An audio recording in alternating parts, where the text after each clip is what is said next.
문재인 대통령이 중앙아시아 순방 중에 전자결제를 통해 이미선, 문형배 헌법재판관을 임명했습니다. 한국당은 임명에 반발하며 내일 광화문 장외투쟁을 예고했습니다. 진주 아파트 강화 살인 사건을 저지른 42살 안인득의 얼굴이 공개됐습니다. 죄송합니다. 죄송한 말씀드리고 저도 하소연을 했었고 10년 동안 불이익을 당해왔습니다. 유족들은 경찰이 인재를 인정할 때까지 발인을 연기하겠다고 했습니다.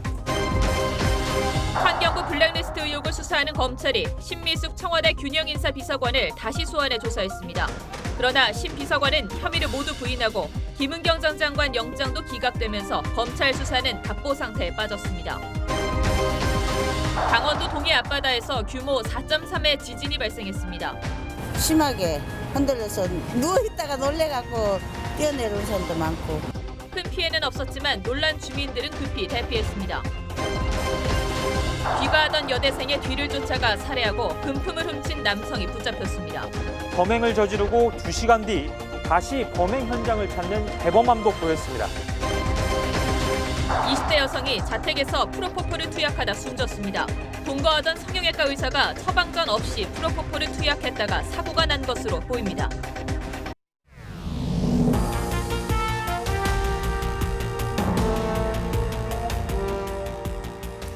여러분 안녕하십니까? 뉴스9의 신동욱입니다. 문재인 대통령이 중앙아시아 순방 중에 이미선 헌법재판관 후보자를 임명했습니다. 청와대는 하루라도 헌법재판관 공백이 생기는 것을 막기 위해 순방 중임에도 불구하고 임명했다고 설명했고, 자유한국당은 국회를 무시한 독재적 발상이라며 장외 집회를 예고했습니다.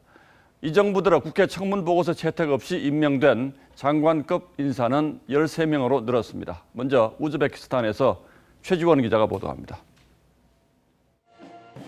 문재인 대통령이 중앙아시아 두 번째 순방지인 우즈베키스탄에서 이미선, 문형배 헌법재판관 후보자를 임명했습니다. 헌법재판관 후보로 지명된 지 한 달 만입니다. 문 대통령은 현지 시각 오전 8시 40분 카프카트 미르지오예프 대통령과의 정상회담을 1시간여 앞두고 전자결제를 내렸습니다. 청와대는 헌법재판관의 공백이 하루라도 발생하는 것을 막기 위해 국빈 방문 중에 임명을 결재했다고 했습니다. 두 사람은 어제 퇴임한 조용호, 서기석 재판관의 뒤를 이어 오늘 자정부터 업무 자격을 얻었습니다. 이미선 후보자는 주식을 과다 거래하고 보유한 의혹으로 국회에 청문보고서 채택이 이루어지지 않았습니다. 문 대통령이 청문보고서 없이 임명한 장관급 인사는 모두 13명. 헌법재판관 가운데선 9명 중 4명으로 늘었습니다. 이로써 대통령과 대법원장, 여당 몫의 헌법재판관도 6명이 돼 위헌 결정 정족수를 충족시켰습니다. 문 대통령은 중앙아시아 순방을 마치고 돌아가는 대로 여야정 협의체 등을 통해 야당의 양해를 구할 것으로 보입니다. 우즈베키스탄 타슈켄트에서 TV조선 최지원입니다. 헌법재판소는 위헌 법률 심판, 탄핵 심판, 그리고 정당 해상 등을 심판하는 최고의 헌법기관입니다. 다시 말해 우리 사회의 가장 중요하고 논쟁적인 이슈에 대해서 최종적인 판단을 내리는 곳이죠. 행정기관 세종시 이전이나 박근혜 전 대통령 탄핵, 그리고 최근에 낙태 합법화 결정을 내린 곳이 바로 헌법재판소입니다. 그런 만큼 이념적 균형이 무엇보다 중요하다고 볼 수 있는데, 국민의 대표기관인 국회가 청문 보고서조차 채택해주지 않은 재판관이 9명 가운데 4명이나 된다는 점에서 앞으로의 헌재 결정에 논란이 불가피해 보입니다. 이어서 김태훈 기자가 보도합니다. 헌법재판소로 첫 출근하는 이미선 문형배 재판관. 이 재판관은 그동안의 논란을 의식한 듯 이례적으로 취임사에 앞서 해명부터 했습니다.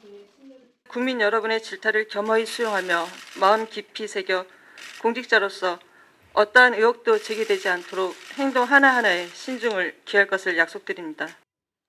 두 재판관의 취임으로 6기 헌법재판관 구성이 마무리됐지만 특정 성향 재판관들로 헌법재판소가 채워졌다는 비판은 가라앉지 않고 있습니다. 진보 성향 법관 모임인 우리법 연구회 출신의 유남석 소장과 문 재판관을 비롯해 김기영, 이미선, 이석태 재판관 등 5명은 진보 계열 단체 출신입니다. 전체 9명의 재판관 중 과반을 넘습니다. 이들 중 유남석 소장을 제외한 4명의 재판관은 국회 청문보고서 채택 없이 임명이 강행됐습니다. 공안검사 출신 박한철 헌재 소장이 이끈 5기 헌재는 보수 성향이 더 강했지만 이제 보수 성향 재판관은 자유한국당과 바른미래당이 지명한 이종석, 이영진 재판관 2명만 남았습니다. 헌재는 재판관 6명 이상이 동의하면 위헌 결정을 내릴 수 있습니다. 찬반이 명확하게 대립하는 각종 사회적 이슈에 대해 이전과는 다른 결정이 내려질 수도 있다는 관측이 나옵니다. TV조선 김태훈입니다.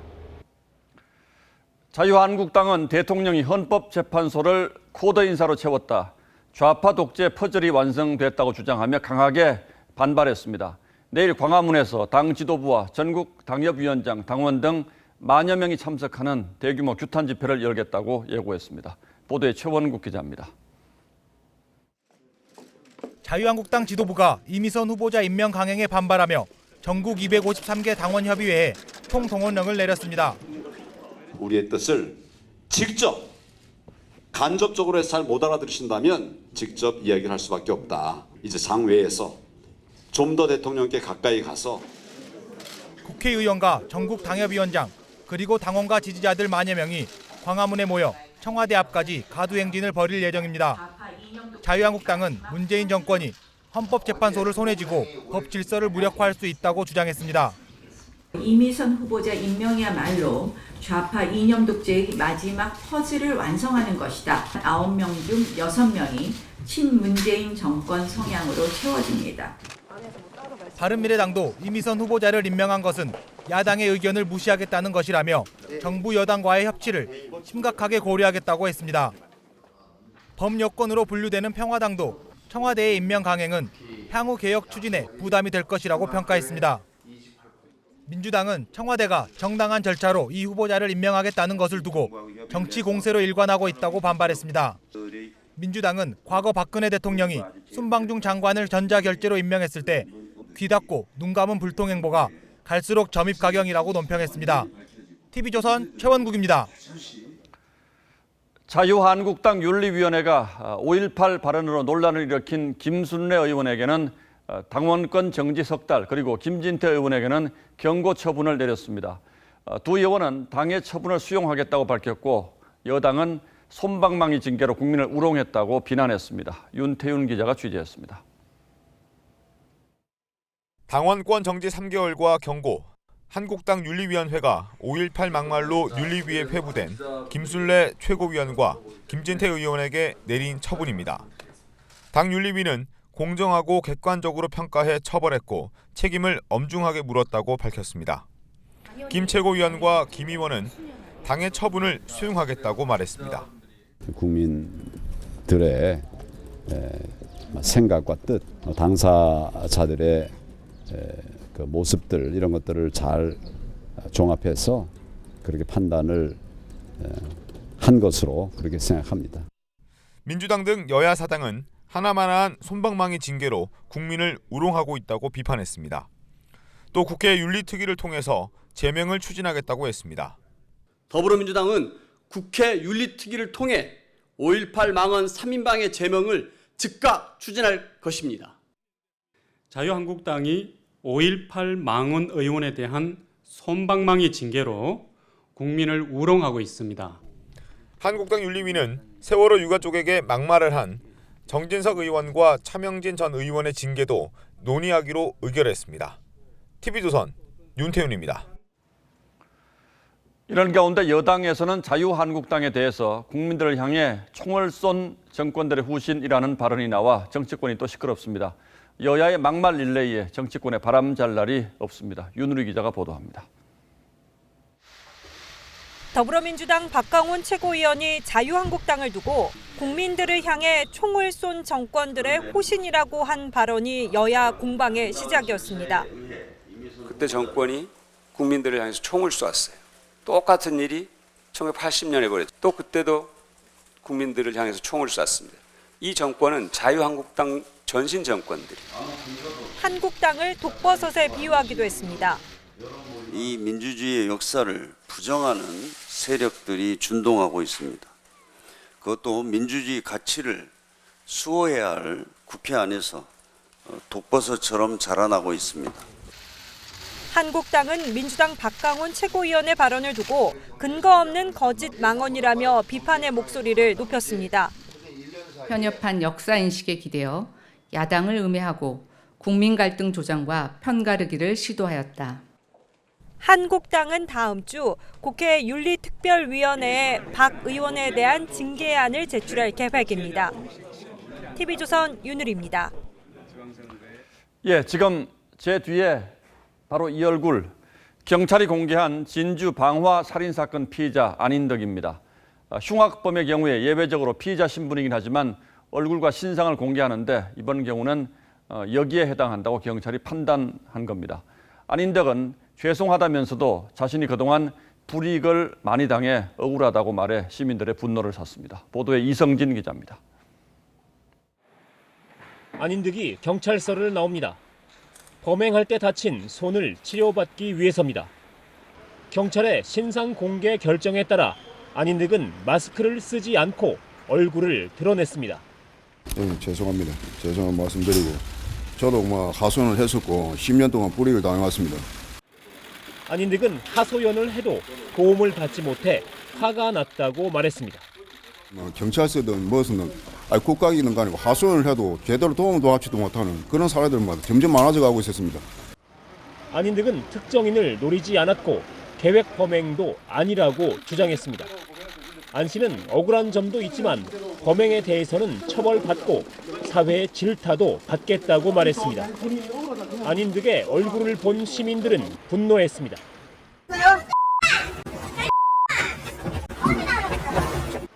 시민들은 어린 학생까지 살해한 안인덕의 잔혹함에 치를 떨었습니다. 나는 왜 억울한지를 잘 모르겠어요. 저희 억울하다고 그 억울함을 다른 사람한테 화풀이하면 안 되거든요. 안인덕은 개인정보 유출이 우려된다며 자기 신상 등에 대한 진술을 거부하고 있습니다. 경찰은 안 씨의 진술이 오락가락해 CCTV 분석과 피해자 조사를 통해 범행을 재구성하고 있습니다. TV조선 이성진입니다. 이런 가운데 오늘 이번 사건의 희생자 3명에 대한 합동 발인이 예정돼 있었는데 유족들이 발인을 1시간 앞두고 갑자기 취소했습니다. 유족들은 이번 사건은 단순 범죄가 아니라 경찰이 초래한 인재라고 주장하며 경찰이 책임을 인정할 때까지 무기한 발인을 연기하겠다고 밝혔습니다. 하동원 기자가 보도합니다. 희생자 5명을 위한 합동 분향소입니다. 합동 발인이 열리기로 한 날이지만 분향소는 한산하기만 합니다. 희생자 5명 가운데 3명에 대한 합동 발인은 당초 오늘 아침 8시 반에 예정돼 있었습니다. 하지만 유족들은 1시간 전에 돌연 취소했습니다. 경찰의 공식적인 사과문을 받지 못했기 때문이라고 밝혔습니다. 공식적인 사과도 없었습니다. 이에 저희 유가족들은 이건 고인에 대한 예의가 아니라고. 유족들은 경찰이 인재라는 것을 인정하기 전까지 발인을 하지 않겠다고 했습니다. 저희가 이제 처음부터 유가족들이 요구를 한 사항이 있지 않습니까? 국가적 인재에 일어난 재난이라는 것을 인정을 해달라. 민감용 경찰청장이 어제 합동 분향소를 찾아 유족들에게 송구하다는 뜻은 밝혔지만 경찰이 잘못했다는 건 인정하지 않았다는 겁니다. 이라도 관계 기관들도 머리를 맞추고 문제들을 상세하게 분석을 해서 우리 사회에서 이런 일이 생기지 않도록. 청와대 국민청원 게시판에는 예견된 사건을 막지 못한 경찰에게 엄중한 수사를 부탁한다는 글이 올라왔고 9만 명이 넘게 동의했습니다. 반대로 출동한 경찰에 대한 문책을 중단해달라는 주장도 나와 경찰의 책임론을 두고 논란이 일고 있습니다. TV조선 하동훈입니다. 예, 제가 앞서 안인덕이 피의자 신분이긴 합니다만 흉악범으로 판단해서 경찰이 얼굴과 신상을 공개했다고 말씀드렸는데 그렇다면 이 공개의 구체적인 기준은 어떻게 되는지 지금부터 따져보도록 하겠습니다. 자, 강 기자, 우선 피의자 신상 여부는 어떻게 결정이 되는 겁니까? 그러니까 법으로 다 조건이 정해져 있습니다. 범행 수단과 피해 규모, 그리고 피의자라는 증거, 그리고 국민의 알 권리 보장 등의 이 요건들이 다 갖춰져 있어야 됩니다. 그렇다면 안인덕은 이 요건들을 다 충족했다 이렇게 볼 수가 있겠네요. 그렇습니다. 이 사건이 워낙 잔혹했고 그리고 예. 여론도 안 좋아서요. 경찰은 신상공개심사위원회를 계획보다 하루 먼저 열었습니다. 안 씨가 사전에 흉기를 미리 준비했고 범행 수법이 잔인하고 또 중대한 피해가 발생했다는 점, 그리고 범죄 예방 등 공공의 이익을 위해서 신상공개를 결정한 겁니다. 이런 흉악한 범행이 발생할 때마다 여론은 대부분 신상을 빨리 공개해라 이런 쪽이지만 그렇다고 다 공개하는 건 아니지 않습니까? 그렇습니다. 사실 이 피의자의 신상을 공개하는 이 심의위원회는 각 지방경찰청에 속해 있다 보니까 그 구성원도 다 다릅니다. 그래서 같은 법조항을 놓고도 판단이 미묘하게 다를 수도 있는 거고요. 그렇겠죠. 자, 일례로 지난해 10월이었죠. 이 서울 강서구 주차장에서 전 부인을 흉기로 찔러 살해한 김모 씨의 경우도 이 경찰은 피해자 자녀의 신상이 노출될 수 있다면서 얼굴 공개를 하지 않았는데 그 피해자의 딸들이 신상을 공개하는 일도 있었습니다. 예, 저도 기억이 나는군요. 예. 그럼 지금까지 신상이 공개된 피해자들은 어떤 사람들이 있었습니까? 그러니까 얼굴을 공개하도록 한 법이 지난 2010년 4월에 그 개정이 됐었습니다. 지금까지 이 9년 동안인데요. 이 노래방 손님과 말다툼을 벌이다 흉기로 살해하고 이 시신을 훼손하고 놓고 또 서울대공원 근처에 유기한 변경석, 그리고 PC방 아르바이트생을 무참히 살해한 김성수, 어금니 아빠 이영학. 자, 이렇게 여기 보시는 것처럼 총 19명의 얼굴들이 공개가 됐습니다. 예, 피해자의 인권과 그리고 공개할 때 이익을 잘 비교 판단해서 결정을 해야 할 것 같은데 그런데 외국은 우리보다 좀 더 공개에 적극적인 것 같아요. 그렇습니다. 해외 사례 같은 경우에는 우리보다 굉장히 넓게 공개를 하고 있는 경우가 많은데요. 미국 같은 경우는 이 범죄 사실이 확인되면 체포 당시부터 얼굴이 그대로 공개가 됩니다. 국민의 알 권리와 범죄 예방에 효과가 있다고 보기 때문입니다. 예. 자, 그래서 점점 우리나라도 이 신상 공개 방식을 넓히거나 이 심의에 대한 제도적인 보완이 좀 더 구체적으로 이루어져야 한다는 지적이 나오고 있습니다. 전문가 이야기 한번 들어보시죠. 예. 그 심리 상담가라든가 또 프로파일러, 또 교수, 변호사, 의사 이런 외부 심사 위원을 조금 보강할 필요가 있다. 우리도 워낙 흉악한 범죄가 자꾸 늘고 있어서 앞으로 이 신상 공개를 좀 더 적극적으로 해야 한다. 이런 목소리가 좀 더 많아지겠죠. 예, 잘 들었습니다.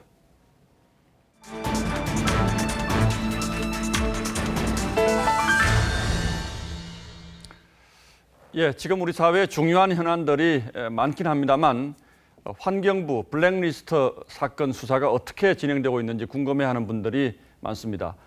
이 사건은 지금 서울 동부지검에서 수사를 하고 있는데 수사가 청와대로 가면서 속도가 갑자기 뚝 떨어졌습니다. 이런 가운데 검찰이 최근 다시 신미숙 청와대 균형인사비서관을 소환해서 조사한 사실을 저희 취재진이 단독으로 확인했습니다. 신 비서관은 혐의를 여전히 전면 부인하고 있지만 검찰은 구속영장 청구를 검토하고 있습니다. 백연상 기자의 단독 보도입니다. 검찰은 며칠 전 신미숙 청와대 균형인사비서관을 비공개로 다시 불렀습니다. 지난 11일에 이어 2차 소환입니다. 검찰은 신 비서관을 상대로 청와대 낙점 인사를 환경부 산하기관 임원에 안치려 한 혐의를 집중 추궁했습니다. 특히 환경부 직원들이 신 비서관에게 제출한 경위서도 제시했습니다. 지난해 7월 한국환경공단 감사 공모에 지원한 청와대 낙점 인사 박모 씨가 서류에서 탈락한 뒤 환경부 직원들이 신 비서관으로부터 크게 질책을 받고 작성한 경위서입니다. 경위서에는 실수가 있었다. 앞으로 이런 일이 재발하지 않도록 잘 챙기겠다고 적힌 것으로 알려졌습니다. 재발 방지를 위한 구체적인 향후 실행 계획도 포함된 것으로 전해집니다. 그러나 신 비서관은 질책을 하거나 경위서를 받은 사실이 없다며 혐의를 부인한 것으로 알려졌습니다. 검찰 내부에선 신 비서관이 확보된 증거조차 부인하고 있어 구속 수사가 필요하다는 목소리가 나오고 있습니다. 검찰은 조사 내용을 토대로 신 비서관과 김은경 전 환경부 장관에 대해 구속영장을 청구할지 여부를 검토하고 있습니다. TV조선 백연상입니다. 환경부 블랙리스트 수사는 김은경 전 환경부 장관까지는 순조롭게 진행되는 듯 했습니다. 하지만 말씀드린 것처럼 수사의 중심이 청와대 윗선으로 옮겨가면서부터 답보 상태를 면치 못하고 있습니다. 신미숙 비서관 조사가 마무리됨에 따라 그 윗선 수사가 이제 당연히 필요한데 검찰은 아직 소환 일정조차 잡지 못하고 있습니다. 이어서 박경준 기자가 보도합니다. 지난 연말 시작된 검찰의 환경부 블랙리스트 수사. 청와대 지시가 있었다는 진술과 증거가 확보되자 검찰은 지난달 중순부터 접점으로 판단된 신미숙 청와대 비서관 소환을 시도합니다. 하지만 신 비서관 측의 소극적 협조로 조사가 계속 미뤄지자 검찰은 실행자로 본 김은경 전 장관 영장 청구로 돌파를 시도합니다. 결과는 실패. 타격은 예상외로 컸습니다. 검찰 관계자는 영장 기각 뒤 오히려 관련자들 진술이 후퇴하고 있다며 책임자들에 대한 처벌이 있을 거란 시그널을 주지 못하고 있기 때문이라고 답답함을 토로했습니다. 검찰은 이후 김 전 장관을 3차례 더 불러 조사했고 신미숙 청와대 인사균형비서관도 2차례 불렀지만 신 비서관의 상관인 조현옥 인사수석 소환 여부조차 고심 중인 것으로 전해집니다. 살아있는 권력 수사인 만큼 윗선 개입의 직접 증거가 부족할 수 있다는 신준롱 때문 애초 청와대 인사수석실에 대한 강제 수사는 시도도 못했습니다. 2차례에 걸친 환경부 압수수색으로 관련 물증을 다수 확보했고 윗선의 지시가 있었다는 실무진 진술까지 나왔지만 결국 청와대 문턱을 넘지 못하고 있는 겁니다. 청와대 내부 보고와 지시 여부를 입증할 추가 정황이나 증거 확보 여부가 앞으로 검찰 수사에 승패를 가를 변수로 보입니다. TV조선 박경주입니다. 네, 오늘 강원도 동해 앞바다에서 규모 4.3의 지진이 났습니다. 집이 흔들렸다는 신고가 잇따랐고 수도권에서도 지진이 감지될 정도였지만 다행히 큰 피해는 없었습니다. 다만 재난 문자가 50분이나 늦게 온 곳도 있었습니다. 이승훈 기자입니다. 초등학생들이 다급히 건물 밖으로 뛰어나옵니다. 머리에 가방을 쓰고 줄지어 운동장으로 대피합니다. 오늘 강원도 동해시 앞바다에서 규모 4.3의 지진이 났습니다. 경포 초등학교 등 동해안 학교들은 지진 매뉴얼에 따라 수업을 중단하고 학생들을 외부로 대피시켰습니다. 문이 쾅 흔들려가지고 선생님께서 오셔가지고 얘들 가방 챙기고 밑으로 운동장으로 대피하라고 해서 대피했어요. 강원도에서는 건물이 흔들리는 것을 누구나 느낄 수 있는 진도 4의 강한 진동이 감지됐습니다. 수도권을 포함해 전국에서 135건의 신고가 접수됐습니다. 냉장고도 흔들릴 정도였고 심하게 흔들려서 누워있다가 놀래갖고 뛰어내려온 사람도 많고 많이 심각하게 많이 놀랬죠. 오늘 지진은 올해 26차례 지진 가운데 가장 강했습니다. 강원도에서 규모 4.0 이상의 지진이 발생한 것은 1996년 이후 처음입니다. 앉아있는 의자가 이제 좌우로 다 흔들릴 만큼의 느낌이 났었어요. 하지만 일부 지자체는 지진 발생 후 최대 50분이나 늦게 진안 문자를 발송해 시민들의 불만을 샀습니다. 행안부는 진도는 강했지만 시설 피해와 발전소 이상 등은 없었다고 밝혔습니다. TV조선 이승훈입니다. 최악의 피해를 남긴 동해안 산불의 원인이 나왔습니다. 강풍 때문에 고압선이 끊기면서 불꽃이 튀는 걸 확인했습니다. 그런데 이게 한국전력의 과실인지는 조금 더 수사해봐야 합니다. 장용욱 기자입니다. 지난 4일 밤 강원도 대형 산불의 최초 발화 지점이었던 고성군 토성면 도로변. 전신주 고압선 부근에서 갑자기 펑 하고 불꽃이 사방으로 튀더니 잠시 뒤 수풀에서 불이 나기 시작합니다. 국립과학수사연구원 감정 결과 고압선과 전류 차단 장치인 개폐기를 연결하는 리드선이 강풍에 끊어지면서 전신주와 부딪히며 불꽃이 튄 것으로 확인됐습니다. 바람에 흔들리면서 접합 부위가 피로 누적이 돼서 끊기면서 그게 전신주에 부딪히면서 경찰은 고압선 리드선이 강풍에 끊어진 것이 한전의 부실 관리 때문인지를 확인하고 있습니다. 피해 주민들은 한전의 피해 보상을 요구하고 있습니다. 저희들은 끝까지 한전을 책임을 물을 것을 지역 주민들과 결의하고 있습니다. 한전 측은 향후 경찰 수사에 성실히 응할 예정이라며 그 결과에 따른 역할과 책임을 다할 것이라고 밝혔습니다. TV조선 장용욱입니다. 가수 정준영 씨 등이 포함된 문제 단체 대화방에서 새로운 범행 정황이 또 포착됐습니다. 한 여성을 집단 성폭행한 것으로 의심되는 사진과 음성 파일이 발견된 건데요. 경찰은 피해자의 고소장이 접수되는 대로 수사에 착수하기로 했습니다. 윤재민 기자입니다. 경찰이 정준영 등이 참여한 SNS 단체 대화방에서 집단 성폭행 정황을 포착했습니다. 정준영과 최정은 등이 의식을 잃은 한 여성을 성폭행한 것으로 의심되는 음성 파일과 사진 여러 장을 발견한 겁니다. 지난 2016년 3월 정준영의 팬사인회가 끝난 뒤 대화방에 남겨진 것으로 알려졌습니다.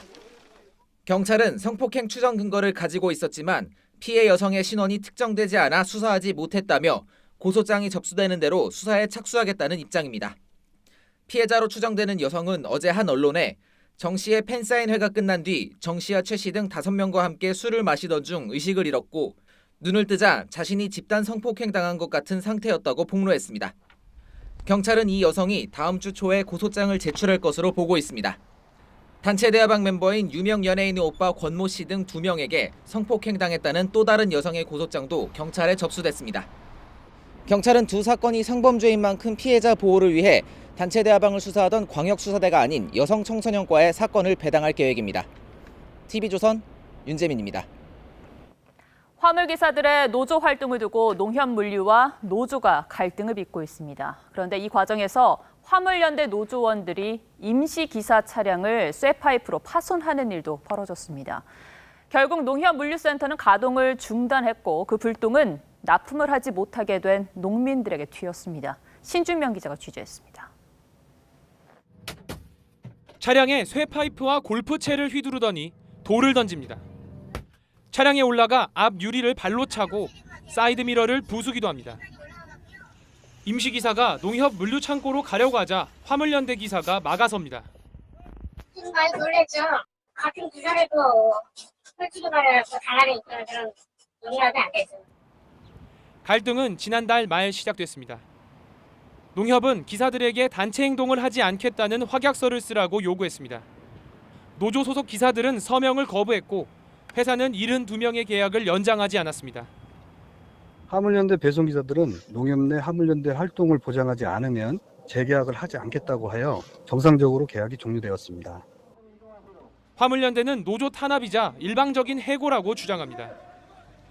그리고 그게 노동조합에 가입했다는 것 때문에 그렇게 된 거라서 저희는 그걸 처리를 해주기를 바라고 있는 거예요. 정상적인 업무를 할 수 없게 된 이 물류센터는 지난 5일 폐쇄돼 지금은 이렇게 텅 비어 있습니다. 운송이 중단되자 농민들은 물건을 제때 납품하지 못해 일부는 폐기하고 있습니다. 저희가 생산한 물량을 지금 한 50% 정도를 출하를 못하고 있고 일부 버섯 같은 경우는 좀 폐기로 하고 있고 솔직히 좀 힘든 상황입니다. 농협물류는 업무방해 금지 가처분 신청을 냈고 노조기사들은 노동청에 부당노동 행위로 고발했습니다. TV조선 신준명입니다. 지난 3일 서울 영등포 경찰서에서 TV조선 수습기자를 폭행하는 데 가담한 것으로 알려진 김경자 민주노총 수석 부위원장이 오늘 오후 경찰에 출석했습니다. 김 부위원장은 경찰 조사에서 고의는 없었다면서도 해당 기자의 팔과 휴대전화를 잡는 등 신체 접촉을 한 사실은 인정한 것으로 알려졌습니다. 경찰은 김 부위원장과 앞선 조사에서 폭행이나 위협 사실을 인정한 민주노총 조합원 2명에게 공동폭행 혐의를 적용하는 방향을 검토하고 있습니다. 네, 그리고 방금 들어온 소식입니다. 이른바 김학의 사건 핵심 인물로 알려진 건설업자 윤중천 씨에 대한 구속영장이 기각됐습니다. 법원은 주요 범죄 혐의에 대한 소명 정도를 보면 구속 상당성은 인정하기 어렵고 방어권 보장 필요성 등을 이유로 영장을 기각한다고 밝혔습니다. 앞서 검찰은 윤 씨에게 사기와 알선수재 혐의로 구속영장을 청구했습니다.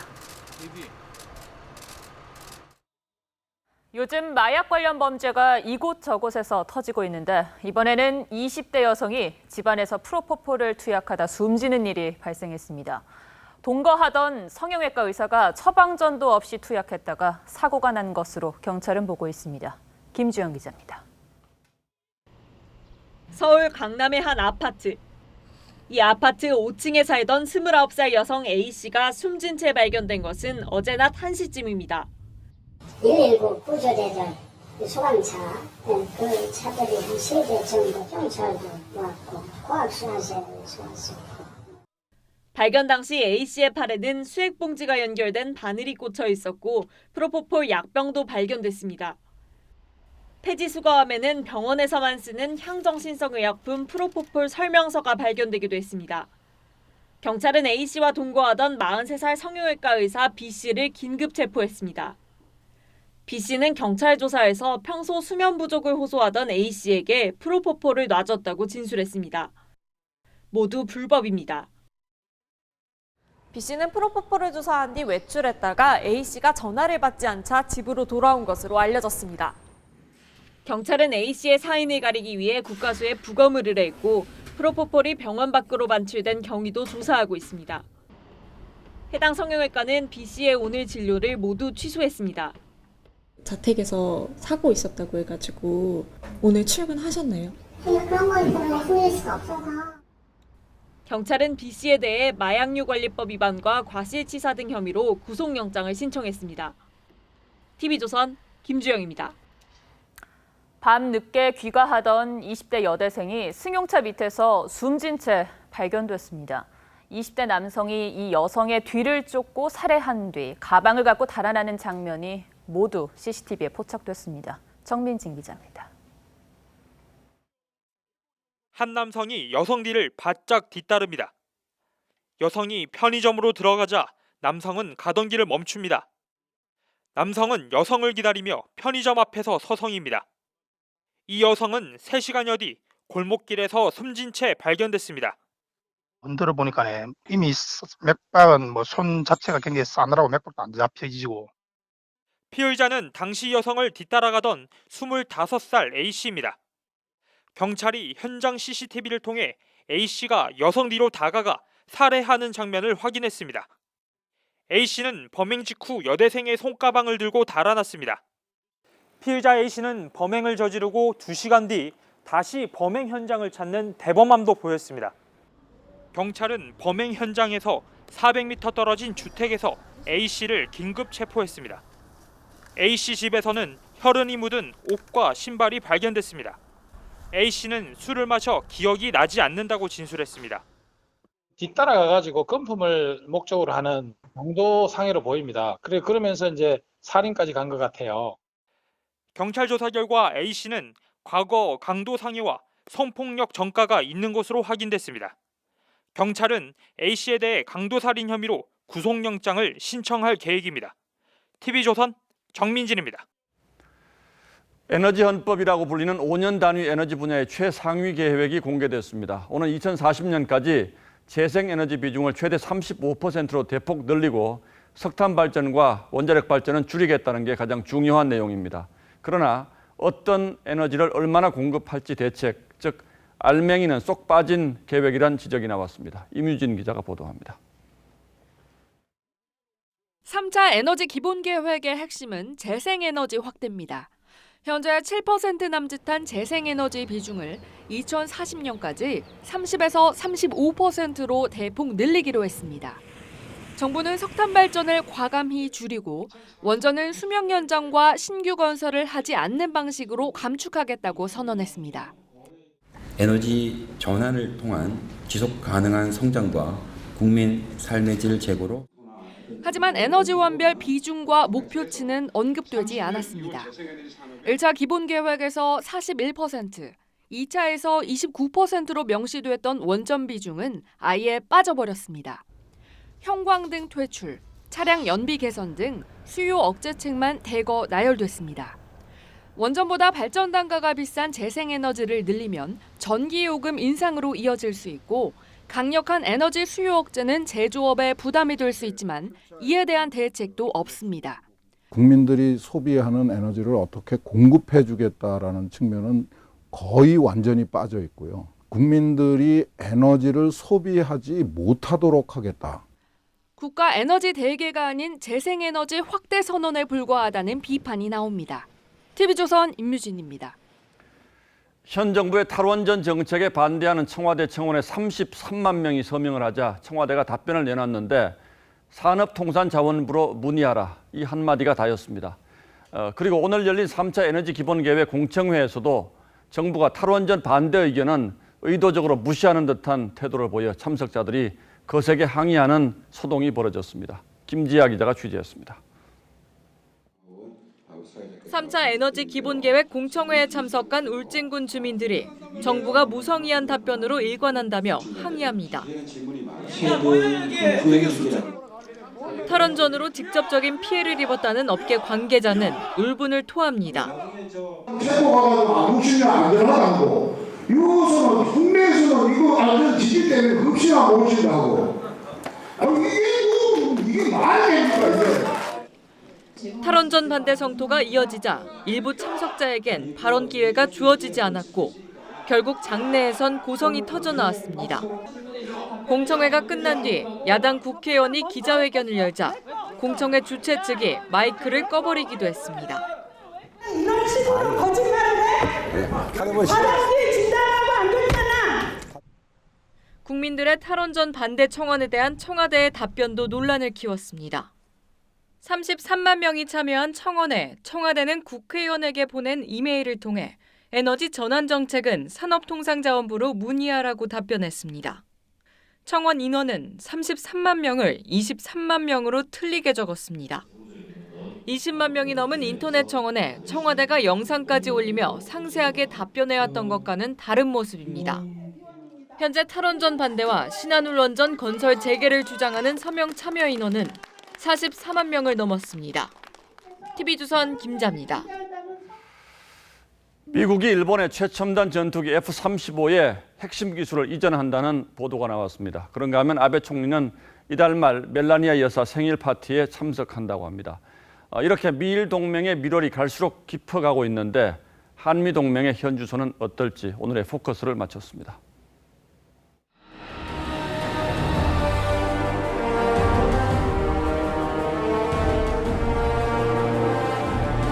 최첨단 기술의 결정체인 F-35 전투기. 미국은 F-35 개발에 참여한 8개국을 투자액에 따라 3등급으로 차등 대우할 만큼 군사기술 독점에 있어 철저합니다. 이런 미국이 개발에 참여도 안 한 일본에 F-35 설계도를 통째로 넘긴다고 알려졌습니다. 소스 코드 자체는 미국이 그렇게 공개한 적은 없어요. 이런 걸 줬다는 거에 대해서는 일본의 어떤 전투기 개발 기술 수준이 훨씬 더 올라갈 수 있을 거예요, 앞으로. 반면 미국은 F-35 40대를 들여온 우리에게는 25개 기술 중 4개 핵심 기술 이전을 끝내 거부했죠. 일본을 지렛대로 전투기 라이벌 영국을 견제하고 북한, 중국, 러시아에 대응한다는 전략도 숨어 있지만 일본과 한국을 대하는 미국의 태도가 다른 것만은 사실입니다. 그 어느 때보다 탄탄해지는 미일 동맹 앞에서 우리 한미 동맹은 초라해지는 현실입니다. 최근 미일 관계는 최상의 밀월 관계를 유지하고 있습니다. 마크에는 아베 총리가 있습니다. 5월과 6월 트럼프 대통령과 2차례 만남을 앞두고도 이달 말 미국까지 날아가 멜라니아 여사의 49번째 생일 파티에 참석할 예정입니다. 노벨 평화상에 욕심을 낸 트럼프 대통령. That's very nice. Thank you. 아베 총리는 트럼프 대통령을 후보로 추천해 줬습니다. 先ほど私、もうすでに答弁をいたしました。事実ではないということを申し上げているのでは。 금도금 골프채를 선물하고 딸 이방카의 자선 활동에는 550억 원을 냈죠. We've had talks at the highest level. 문재인 대통령은 지난 한미 정상회담에서 트럼프 대통령을 단독으로 2분 만났죠. 짧은 시간보다 더 큰 문제는 양국의 다른 목소리였습니다. 가까운 시일 내에 제3파 국민회담이 and it's step by step. It's not a fast process.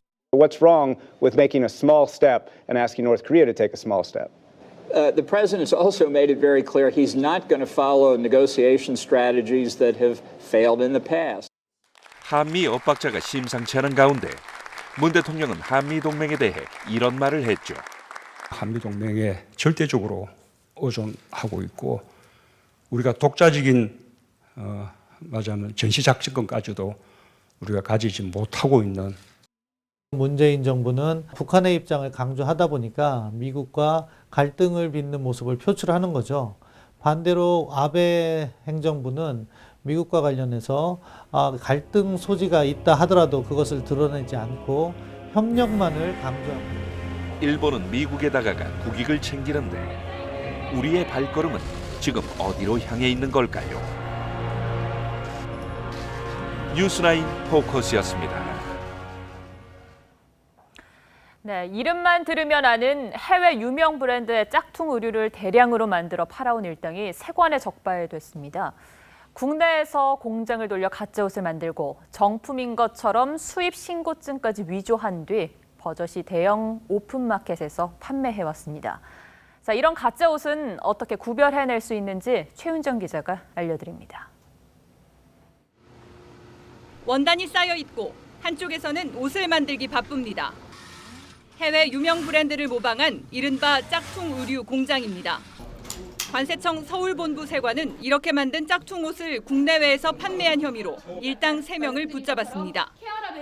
팔린 옷만 9만 점, 정가 기준으로는 110억 원 상당입니다. 이들은 국내 공장에서 좋은 원단과 기술력으로 제품을 생산해 이 육안으로는 가짜를 구분하기 어려울 만큼 정교하게 만들었습니다. 하지만 자세히 보면 로고가 조악하고 오타가 있는 등 정품보다 품질이 떨어집니다.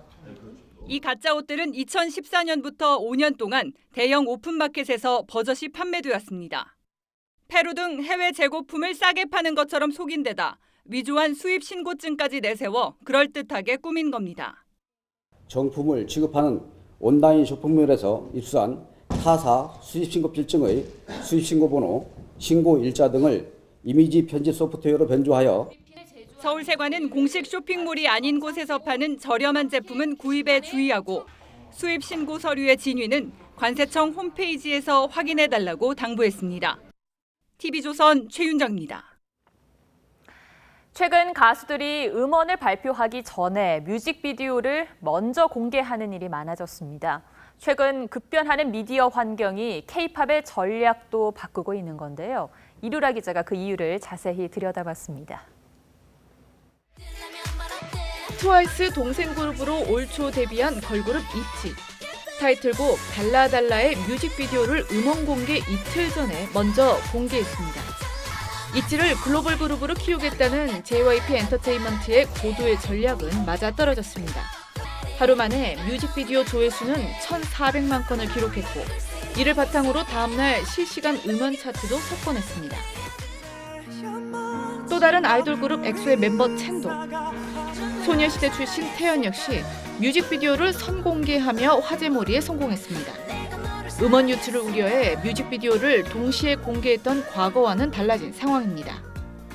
사실 싸이도 그렇고 방탄소년단도 그렇고 음원보다는 뮤직비디오 때문에 홍보 효과가 더 컸기 때문에 아예 이제 처음부터 유튜브를 통해서 공개를 하면서 홍보 효과를 기하는 것이 아이돌 그룹들의 해외 진출이 활발해지면서 유튜브 조회수를 인기의 척도로 활용하는 경우도 많은데 블랙핑크의 경우 신곡 뮤직비디오가 공개 62시간 만에 유튜브 최단 1억 뷰를 돌파하면서 소속사인 YG 엔터테인먼트에겐 최고의 홍보 수단이 되기도 했습니다. 또 가수들의 주 수입원이 음원보다 공연에 집중되면서 뮤직비디오에 대한 관심이 더 커졌다는 분석도 나옵니다. TV조선 이루라입니다. 올해 프로야구 부문별 순위표 곳곳에 어울리지 않는 이름들이 눈에 띄고 있습니다. 국가대표 좌완 에이스 양현종과 김광현이 나란히 피안타율 1, 2위라는 불명예에 올랐고 3할을 쳤던 리그 간판 타자들도 극심한 타격 부진에 빠졌습니다. 신효만 기자입니다. 기아 양현종이 선발 등판한 지난 11일 NC전. 시속 143에서 4km의 직구가 가운데로 몰리자 NC 타자들이 거침없이 배트를 휘두릅니다. 엊그제 롯데전에서는 최고 시속 150km를 회복해 호투를 펼쳤지만 5회 신본기의 강습 타구에 맞아 마운드에서 내려오는 불운까지 겹쳤습니다. 5경기에서 승리 없이 4패, 6.92의 평균 자책점은 규정 이닝을 채운 투수 중 최하위입니다. 피안타율도 3할 8푼 1리로 리그에서 가장 높습니다. 5년 연속 170이닝 이상을 던지며 피로가 누적됐다는 지적이 나옵니다. SK 김광현의 출발도 좋지 않습니다. 평균 자책점은 4.34, 29이닝을 던져 42개의 안타를 내줬는데 3할 4푼 4리의 피안타율은 양현종에 이어 리그에서 두 번째로 높습니다. 여러 가지 시도를 해보고 있는데 완벽하게 적응이 안 된 것 같아서 다음 등판 때는 초반에 좀 더 집중할 수 있는. 통산 타율 3할 3리에 달하는 역대 최고 이루수 정근우. 시즌 타율 1할 6푼 1리, 병살타 6개라는 리그 최하위 성적으로 선발 출전도 장담할 수 없게 됐습니다. 두산의 키스톤 콤비 오재원과 김재호도 일할 때의 극심한 부진에 빠졌습니다. 프로야구를 호령했던 베테랑들이 가혹한 봄날을 보내고 있습니다. TV조선 신유만입니다.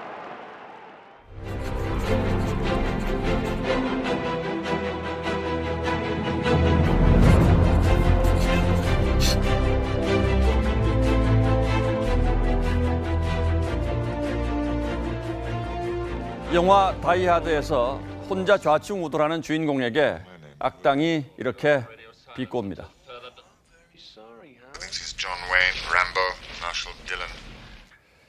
존 웨인은 서부극의 영원한 별이자 남자다움의 대명사였습니다. 그래서 나온 말이 존 웨인 증후군이죠. 몸이 아파도 건강한 척하다가 명을 재촉하는 남자들의 허세를 가리킵니다.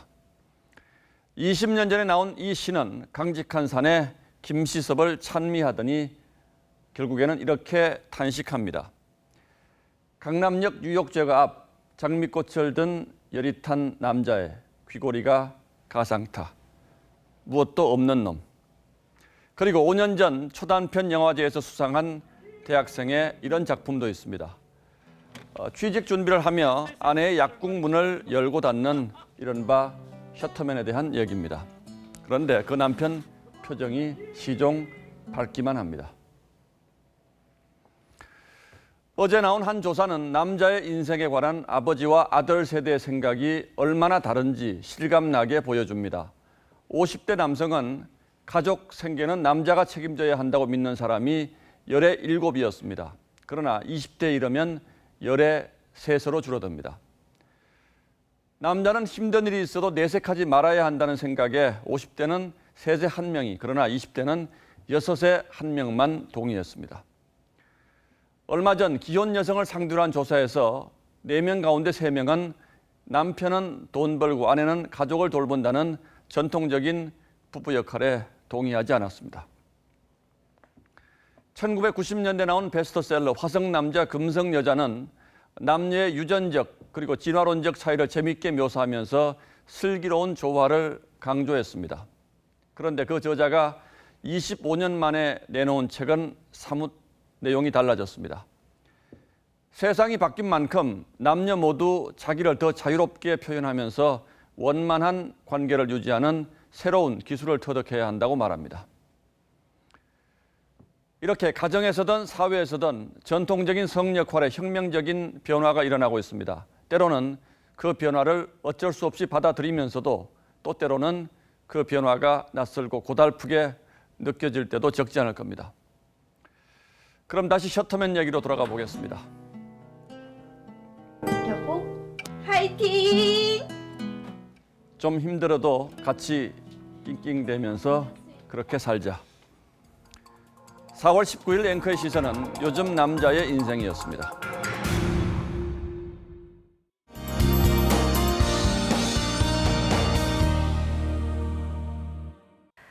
네, 이제 한낮에는 분수대의 물이 시원하게 느껴질 만큼 매우 따뜻합니다.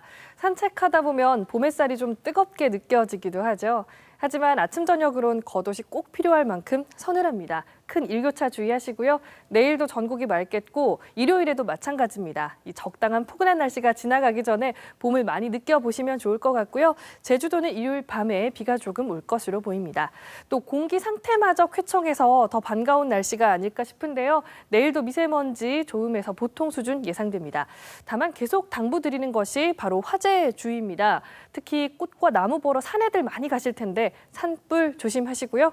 내일 밤과 또 모레 새벽 사이에는 경기와 강원 북부에 빗방울이 조금 떨어질 수 있습니다. 또 이른 시간에는 안개 주의하시기 바랍니다. 내일 아침 최저 기온 서울 10도, 청주 11도, 창원 8도로 시작을 하겠고요. 낮 최고 기온 보시면 아침보다 크게 오릅니다. 서울이 21도, 대구 24도, 광주도 24도까지 오르겠습니다. 다음 주에는 더 포근한 날씨 예상되고요. 당분간 건조한 날씨 이어지겠습니다. 날씨였습니다. 예, 금요일 뉴스9는 여기서 모두 마치겠습니다. 시청해 주셔서 고맙습니다.